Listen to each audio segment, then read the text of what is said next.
निम्न में कौन भौतिक परिवर्तन नहीं है?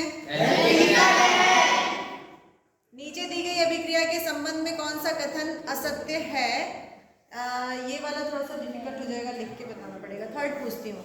Fe2O3, Fe3 और ये वाला Fe2O3 + 2Al ये बना रहा है, तो ये वाली कौन सी अभिक्रिया है?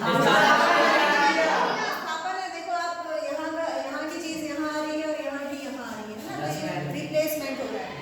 फिर लौह चूर्ण पर तनु हाइड्रोक्लोरिक अम्ल डालने से क्या होता है? हाइड्रोजन गैस और आयरन क्लोराइड बनता है। अब यहाँ पर कैल्शियम ऑक्साइड और पानी की जब अभिक्रिया होती है तो कैल्शियम हाइड्रोक्साइड बनता है और साथ में ऊष्मा निकलती है। तो अब ये वाली जो अभिक्रिया है वो कौन सी? संयोजन अभिक्रिया और साथ में ऊष्मा क्षेपी, क्योंकि ये दोनों मिलकर कैल्शियम हाइड्रोक्साइड बना रहे हैं, बुझा हुआ चूना, और साथ में ऊष्मा निकल रही है, तो ऊष्मा क्षेपी अभिक्रिया। तो संयोजन हो गई प्लस ऊष्मा क्षेपी हो गई। कैल्शियम ऑक्साइड की जल के साथ अभिक्रिया किस प्रकार की अभिक्रिया है? ऊष्मा क्षेपी। यही आएगा। कैल्शियम ऑक्साइड में जब हमने पानी डाले तो कैल्शियम हाइड्रोक्साइड बना, साथ में ऊष्मा निकलती है ना, बुलबुले निकलते हैं ना चूने में पानी डालते हैं, तो ये कौन सी अभिक्रिया? ऊष्मा क्षेपी। अब KOH और H2SO4 इन दोनों की क्रिया में तो क्या बना? K2SO4 और प्लस पानी, तो ये वाली कौन सी अभिक्रिया है? मैं ऑप्शन देती हूँ। संयोजन अभिक्रिया, द्विविस्थापन अभिक्रिया, वियोजन या विस्थापन? तो ये होगी द्विविस्थापन। यहाँ पर आयनों का आदान प्रदान हो रहा है, तो ये कौन सी अभिक्रिया है? द्विविस्थापन अभिक्रिया। यहाँ पे प्लस माइनस से समझाया भी था मैंने तुम्हें, इसमें कंफ्यूज नहीं होना, ठीक है। चलो नेक्स्ट बताओ। रिक्त स्थान। ये रिक्त स्थान आपको पूरा याद होना चाहिए, केवल एक वर्ड नहीं। किसी रासायनिक अभिक्रिया का समीकरण के रूप में प्रतीकात्मक निरूपण क्या कहलाता है? रासायनिक। और इसी को अगर क्वेश्चन आ जाएगा 2 नंबर में कि रासायनिक समीकरण किसे कहते हैं, तो आपने यही आंसर लिखना है ना, सेम जैसा तुमने भी बोला। बताओ अच्छा, रासायनिक समीकरण किसे कहते हैं?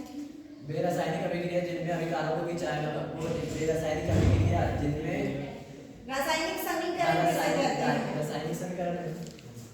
जब रासायनिक समीकरण को जब किसी रासायनिक अभिक्रिया को प्रतीकात्मक निरूपण किया जाता है तो उसे हम रासायनिक समीकरण कहते हैं। ऐसी अभिक्रियाएं जिनमें 2 या 2 से अधिक अभिकारक संयुक्त होकर एकल उत्पाद का निर्माण करते हैं वो क्या कहलाती है अभिक्रिया? संयोजन। और जब अभिक्रिया एकल अभिकर्मक टूटकर 2 या 2 से अधिक उत्पाद बनाते हैं तो फिर कौन सी अभिक्रिया है? वियोजन अभिक्रिया। संयोजन वियोजन दोनों एक दूसरे की ऑपोजिट है। जब एक अभिकर्मक तत्व दूसरे अभिकर्मक यौगिक में से दूसरे तत्व को विस्थापित करके अपना स्थान ग्रहण कर लेता है तो ये अभिक्रिया कौन सी कहलाती है? विस्थापित कर दिया, क्वेश्चन नहीं छुपा है, कौन सी अभिक्रिया है? विस्थापन अभिक्रिया।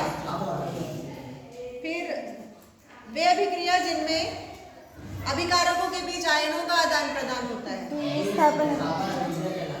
वे अभिक्रियाएं जिनमें उत्पाद के निर्माण के साथ साथ ऊष्मा उत्पन्न होती है। ऊष्मा क्षेपी। वेरी गुड आफरी। तो ये हो गया। अब सत्य असत्य बताओ। सल्फ्यूरिक अम्ल का तनुकरण ऊष्मा शोषी अभिक्रिया है।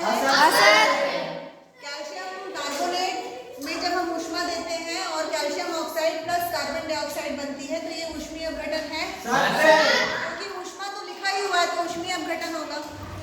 अब 2H2O के अम्लीय सॉल्यूशन में, पानी के अम्लीय सॉल्यूशन में अगर हम विद्युत प्रवाहित करते हैं तो हाइड्रोजन और ऑक्सीजन बनता है, तो ये विद्युत अपघटन है। विद्युत अपघटन है, क्योंकि विद्युत प्रवाहित कर रहे हैं तभी उसका अपघटन हो रहा है, तो ये सत्य है। आपका क्वेश्चन में ही आंसर छुपा हुआ है। विद्युत प्रवाहित हो रही है ना। जो पदार्थ ऑक्सीकृत हो जाते हैं या उपचयित हो जाते हैं वो ऑक्सीकारक कहलाते हैं। और ऊष्माक्षेपी रासायनिक अभिक्रिया में ऊष्मा का अवशोषण होता है असत्य, क्योंकि ऊष्माक्षेपी अभिक्रिया में तो ऊष्मा निकलती है ना कि अवशोषित होती है। चलो एक वाक्य में उत्तर। जब किसी यौगिक से ऑक्सीजन संयुक्त होती है तो उसे क्या कहते हैं? उपचयन। जब किसी यौगिक में ऑक्सीजन की क्षति होती है, मींस निकल जाती है ऑक्सीजन, तो उसे क्या कहते हैं? अपचयन। 2 विलयनों को मिलाने पर एक अविलेय पदार्थ बनता है, उस अभिक्रिया को क्या कहते हैं? अविक्षय। जिस अभिक्रिया में उपचयन और अपचयन दोनों होते हैं तो उसे क्या कहते हैं? रेडॉक्स। और लोहे पर जंग लगना किस प्रकार की संचारण। ऐसी अभिक्रिया का नाम लिखिए जिसमें अभिकारकों के बीच आयनों का आदान प्रदान। द्विविस्थापन अभिक्रिया। करेक्ट। तो तुम्हारे ऑब्जेक्टिव्स तो ऑलमोस्ट कंप्लीट हो गए हैं। अब 2-2 नंबर के जो आंसर्स हैं उनको आपको अच्छे से करना है, ठीक है।